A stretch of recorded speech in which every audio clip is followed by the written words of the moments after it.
चलो आज का टॉपिक एलसीआर सीरीज सर्किट।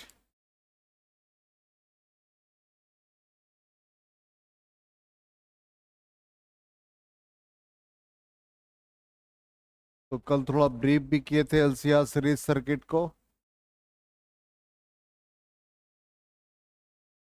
इसमें सिंपली बताया था कि इंडक्टर कैपेसिटर रजिस्टर सीरीज में कनेक्ट है to an alternating source of EMF is equal to E naught sine omega T. जैसे सोर्स ऑफ ईएमएफ प्रोवाइड किया तो इंडक्टर के across potential difference VL create हुआ। Potential across capacitor VC, potential across resistor VR. जो potential difference across inductor होगा इसको हम लोग आई एक्सएल लिखेंगे। Potential across capacitor I XC, potential across resistor I are. ये सबसे इंपॉर्टेंट पार्ट। अब यहां जो पोटेंशियल सेटअप हुआ तो पोटेंशियल एल या potential difference across inductor, potential difference across capacitor, potential difference across resistor. अब करंट और वोल्टेज का रिलेशन हम लोग रेसिस्टेंस के केस में पढ़ चुके हैं। जब किसी डिवाइस में सिर्फ रेजिस्टेंस है तो करंट और वोल्टेज सेम फेज में होता है, तो पोटेंशियल अक्रॉस रेसिस्टर और करंट सेम फेज में। जब इंडक्टर होता है तो करंट और वोल्टेज के बीच का फेज डिफरेंस 90 और वोल्टेज लीड करता है 90 डिग्री, इसलिए इधर से ये 90 डिग्री एंटी क्लॉकवाइज डायरेक्शन में फेज डिफरेंस पाई/2 देता है। कैपेसिटर के केस में आ जाए तो करंट और वोल्टेज अक्रॉस कैपेसिटर का फेज डिफरेंस 90 और potential lags behind the current, इसलिए potential across capacitor clockwise direction में 90 डिग्री बनाता है। यहां तक कल भी एक्सप्लेन किया था। अब इसी को यहां पर देख लो, ऐसे ये रफ वर्क लिख लो, ये जरूरी है, इसका यूज करेंगे।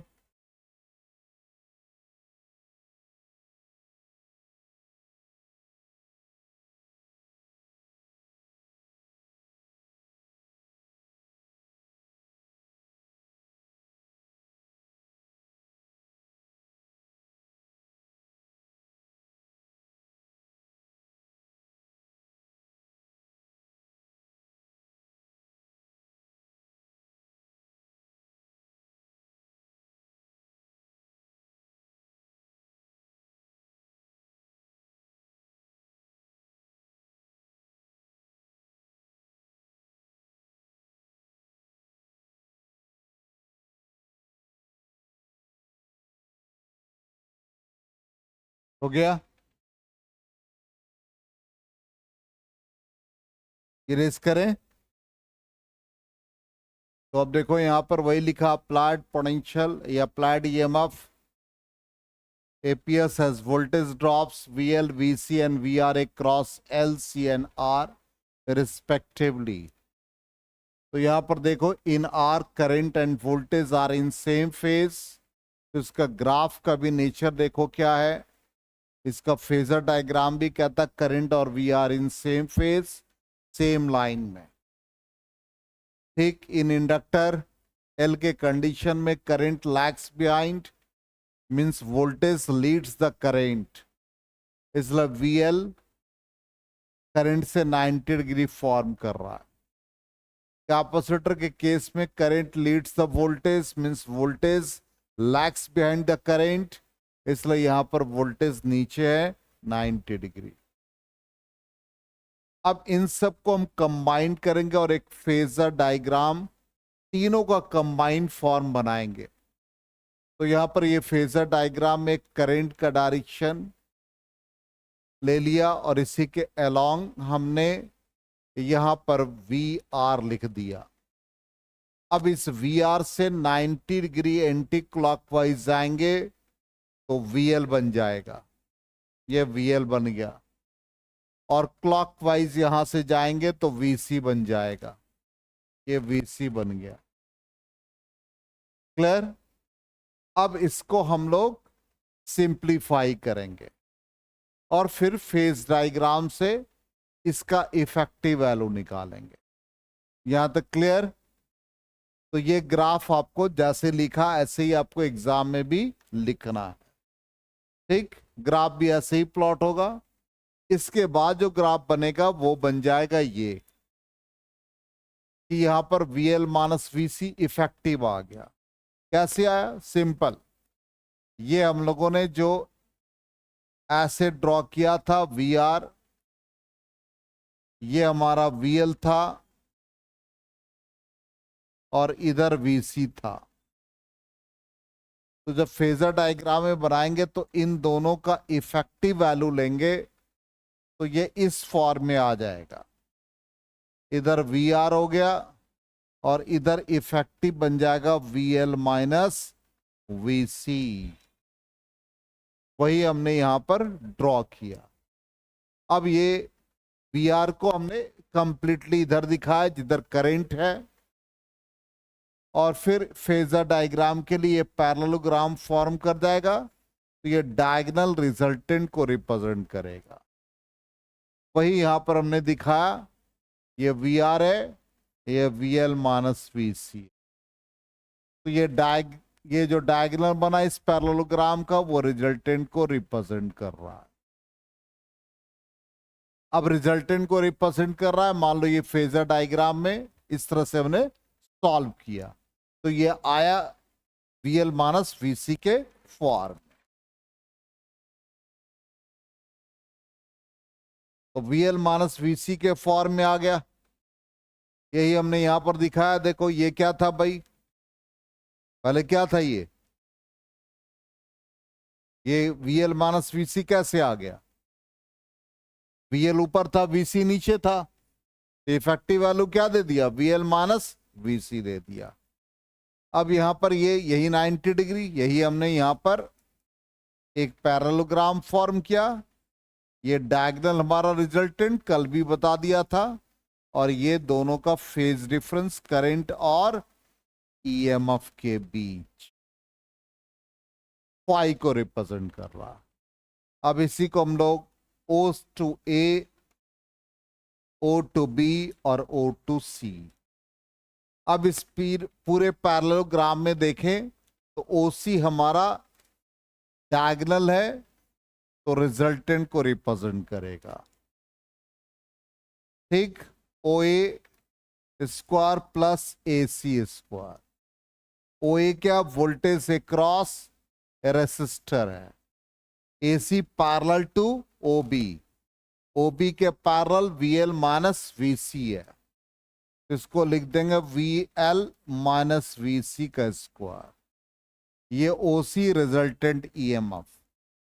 VR का मतलब IR, VL का मतलब IXL और ये IXC। अब इन सब में I कॉमन ले लेंगे तो ये R square plus XL minus XC का होल स्क्वायर, ये आ गया। अब इससे हम लोग I निकाल लेंगे तो I क्या आ गया? E बाई, देख लो ध्यान से, स्क्वायर हटाओगे या इसको एक स्टेप और लिख लो, E is equal to I, और ये क्या बन गया? Under root R square plus XL minus XC का होल स्क्वायर। तो I is equal to E by under root R square plus XL minus XC का होल स्क्वायर। और ये जो वैल्यू है ये नीचे जो डिनोमिनेटर में क्वांटिटी है इसको जेड से रिप्रेजेंट करते हैं। ये इफेक्टिव रेजिस्टेंस को बताता है। Effective resistance of LCR series combination, LCR circuit या एलसीआर सीरीज कॉम्बिनेशन। और इसको हम लोग कहते हैं इंपिडेंस। इसका यूनिट ओम होता है। It is the effective resistance of LCR series circuit. तो जेड का मतलब क्या हो गया? इफेक्टिव रेजिस्टेंस नॉट या effective resistance of LCR series circuit. और इसको हम क्या कहते हैं? इंपिडेंस कहते हैं। और इंपिडेंस का रेसिप्रोकल होता है admittance. Admittance reciprocal of impedance. जैसे हम लोगों ने प्रीवियस क्लास में एक्सेल क्या पढ़ा था? एक्सेल और एक्सी बोलो, रिएक्टेंस पढ़ा था। तो रिएक्टेंस का भी रेसिप्रोकल होता है। तो 1/एक्सेल हो या 1/एक्सी, इसको हम लोग कहते हैं ससेप्टेंस। और रेजिस्टेंस का रेसिप्रोकल क्या कहलाता है? कंडक्टेंस। ये सब याद रहना चाहिए। आया समझ में? नोट कीजिए।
हो गया? नोट कर लिया?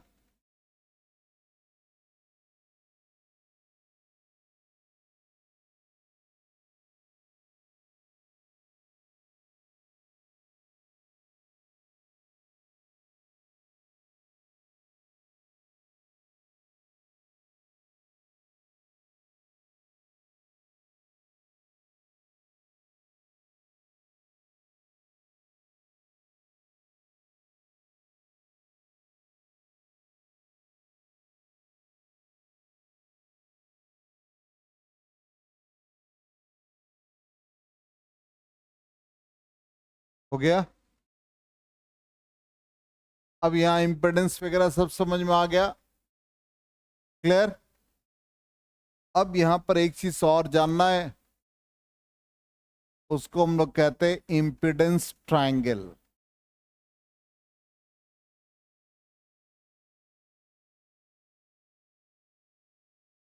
अब इंपेडेंस ट्रायंगल के लिए देखो ध्यान से, पहले तो हम लोग फेज निकाल लें। तो यहां पर ये जो फेज डिफरेंस आया tan फाई, हम लोगों ने रिप्रेजेंट किया था इसको O2A, इसको B लिखा था, ये C लिखा था। तो tan फाई हो गया AC upon OA, AC parallel to OB, VL minus VC by VR। इसको लिख देंगे IXL minus IXC by IR। I common ले लोगे तो XL का value omega L minus 1 by omega CR। ये बन गया फेज। और इसी को यूज करके हम लोग टाइम लैग भी निकाल सकते हैं। तो टाइम लैग होता है 5 बाई ओमेगा, फेज निकाल लोगे और उससे ओमेगा को डिवाइड कर दोगे तो टाइम लैग निकल जाएगा।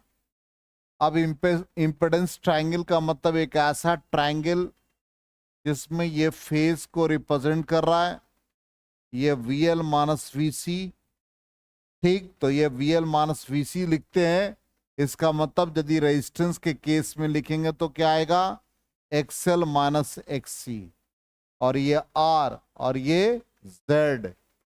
एक ऐसा राइट एंगल ट्रायंगल जिसमें Z इंपेडेंस हाइपोटेन्यूज को रिप्रेजेंट करे और इफेक्टिव रेजिस्टेंस ऑफ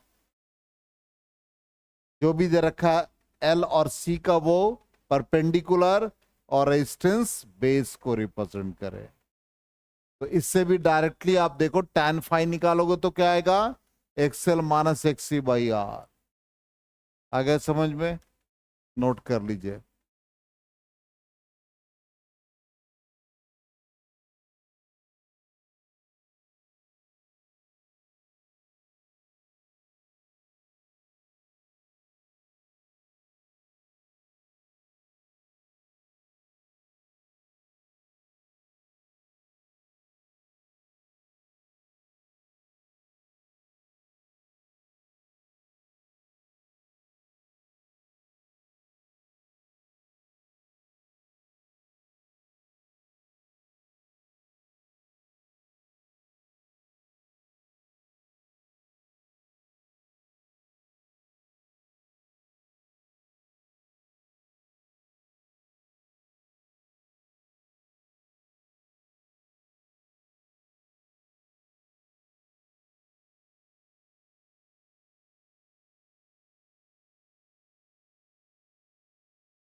हो गया।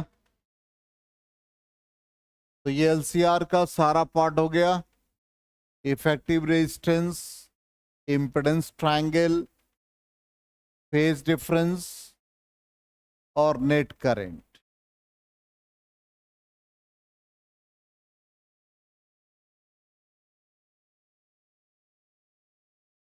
तो एक बार हम लोग रिजल्ट को देख लें, यही आया था हमारा EMF, इफेक्टिव EMF। रेजिस्टेंस भी ये आया, इंपेडेंस भी ये आया, क्लियर। इसके वैल्यू को डाल दिया, अरे R और XL को डाल दिया ओमेगा L, tan फाई भी आ गया। इतना पार्ट आपको निकाल लेना है, समझ गए। अब एक चीज दिमाग में रखेंगे कि जैसे मान लो आपसे क्वेश्चन में दे दे कि VL या पोटेंशियल अक्रॉस इंडक्टर दे दे, मान लो 60 वोल्ट, एक एग्जाम्पल दे रहे हैं, कैपेसिटर के क्रॉस दे दे 40 वोल्ट और इसके क्रॉस दे दे 30 वोल्ट, क्या नेट ईएमएफ कितना होगा? तो डीसी सर्किट में हम लोग क्या करते थे, सबका अलजेब्रिक सम ले लेते थे। यहां ये गलती नहीं करेंगे आप। यहां देखिए इफेक्टिव क्या है, इफेक्टिव ऐसे निकलेगा, under root V R means 30 का होल स्क्वायर, वीएल कितना है 60, वीसी कितना 40, तब ये आ जाएगा 900 और ये फिर आ जाएगा 20 का 400, कितना आ गया रूट 1300 वोल्ट। आया समझ में? क्लियर हुआ? इसको भी नोट कर लो फिगर ड्रॉ करके। एलसीआर में एल के क्रॉस पोटेंशियल दे रखा है, कैपेसिटर के क्रॉस दे रखा है, रेजिस्टेंस के क्रॉस दे रखा है, तो नेट ईएमएफ कितना होगा?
हो गया?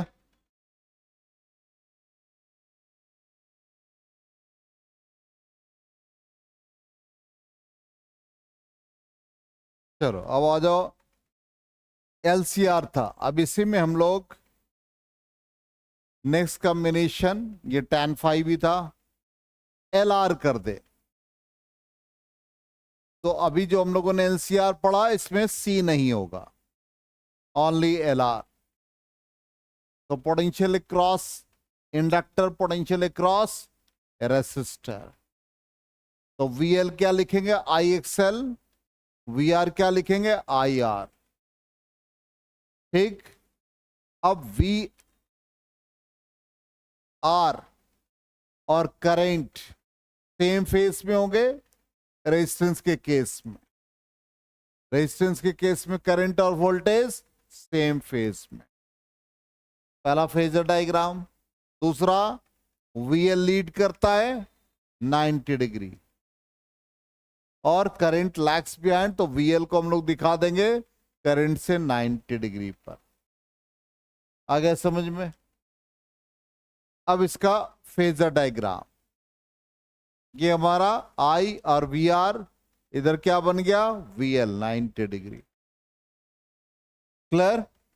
इफेक्टिव ग्राफ, फाइनली ऐसा ग्राफ बनेगा। अब ये ग्राफ ऐसा इस फॉर्म में बन गया, तो ये फेज डिफरेंस को रिप्रेजेंट कर रहा है, इसी तरह से ओ ए बी सी, तो O B square is equal to O A square plus A B square. O B को हम लोग क्या लिख देंगे इफेक्टिव ईएमएफ, ओ ए को क्या लिखेंगे वी आर, ए बी क्या आ जाएगा पैरेलल टू ओ सी वी एल।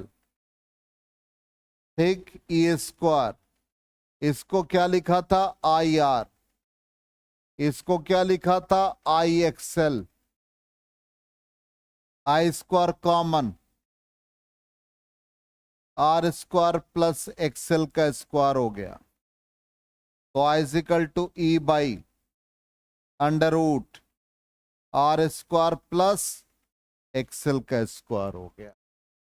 इसका मतलब यहां पर I equal to E by Z, यहां इंपिडेंस क्या कहलाया under root R square plus XL का square means under root R square plus 1/, XL हो गया ओमेगा एल, तो ओमेगा एल का होल स्क्वायर। ये बना impedance effective resistance of L R series circuit. अब आ जाओ phase tan phi. tan phi क्या बन गया यहां पर, बोलो। A B means V L by O A means V R, इसको क्या कहेंगे आई एक्सएल, इसको I R, it is omega L by R. आ गया tan फाई का वैल्यू। फिर उसके बाद आ जाओ, हमने बताया था टाइम लैग, यहां भी टाइम लैग निकाल लेंगे, कैसे, पाई बाई ओमेगा। नेक्स्ट आ जाओ इंपेडेंस ट्रायंगल।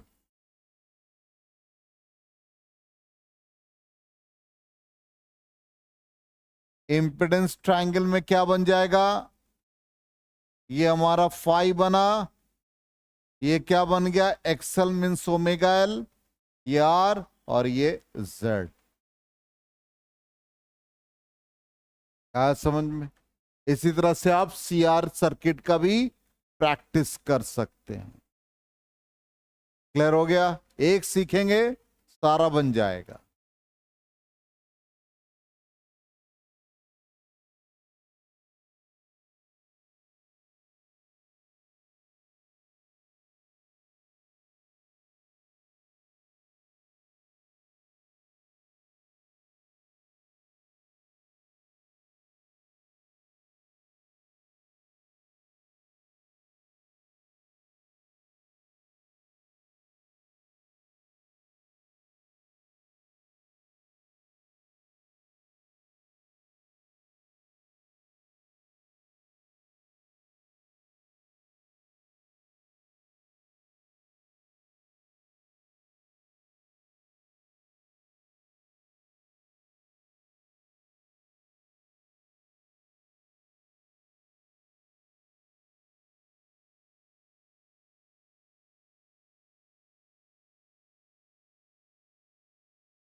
हो गया।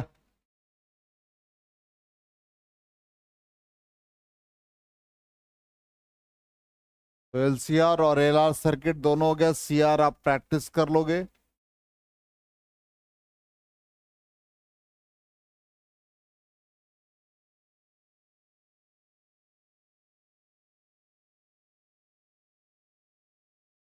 चलो एक बार हम लोग रिजल्ट को वेरीफाई कर लें। तो ये हमारा इफेक्टिव वैल्यू था फेजर डायग्राम। तो ये तो वी एल और आई के ऑलरेडी पढ़ा रखा, तो V R V L square, I का वैल्यू निकल गया, इम्पिडेंस का वैल्यू निकल गया।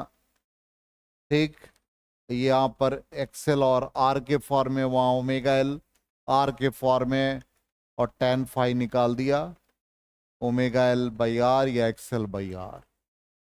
क्लियर, तो यहाँ तक कंप्लीट कर लीजिए। ठीक है, ये पूरा एक पार्ट हो गया एलसीआर। नेक्स्ट क्लास से क्वालिटी फैक्टर रेजोनेंस होगा।